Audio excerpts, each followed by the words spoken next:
There is a tendency in people of faith to become protective. Motivated by fear, we worry and grow nervous. We retreat into hoarding, protecting, and then lose our courage. We risk nothing and gain nothing in the process. Jesus pushed his disciples to understand what was really at stake and why worship requires generous living.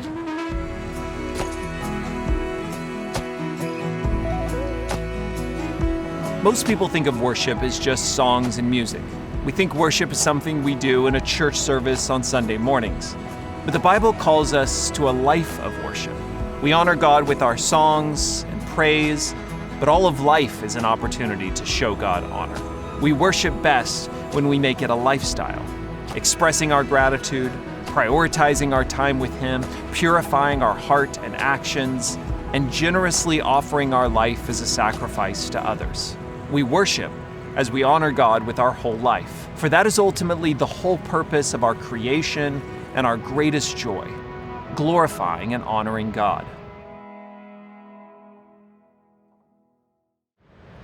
Jesus told a parable about 3 servants who were each given bags of silver to steward while their master was away. The first servant was given 5 bags, the second given 2 bags, and the third just 1 bag of silver. After some time, when the master returned, he asked what each servant had done with the silver left to their care. The first invested all 5 bags and made another 5 bags, now a total of 10. The second had done the same. He invested his 2 bags and returned 2 more.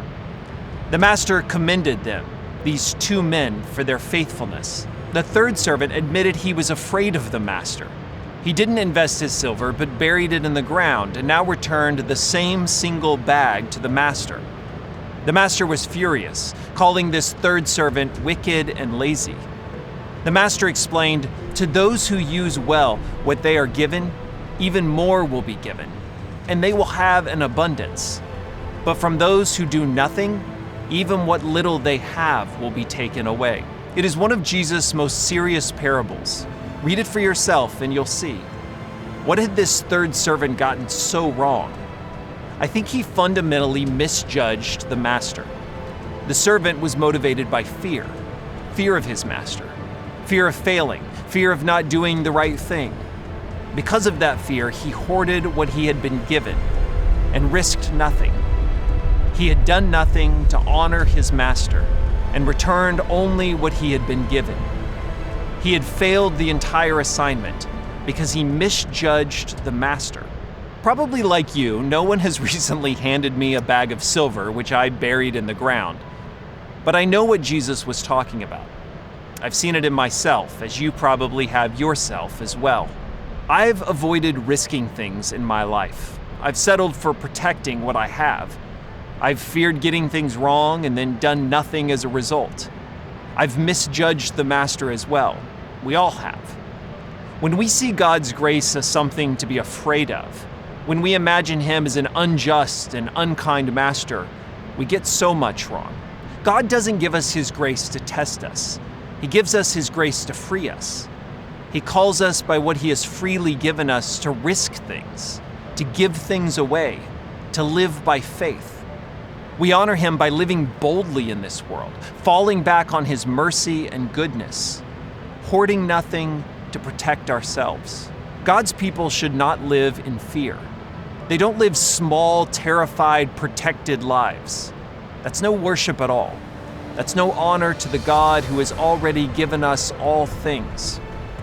We worship best by trusting His grace and goodness.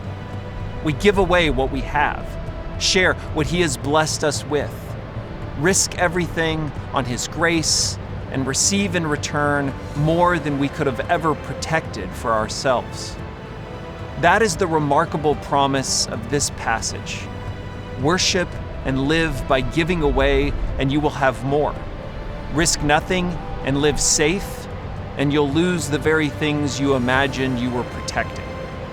What are you trying to keep? What are you afraid of?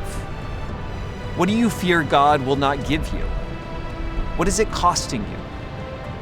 How can you worship by living more generously?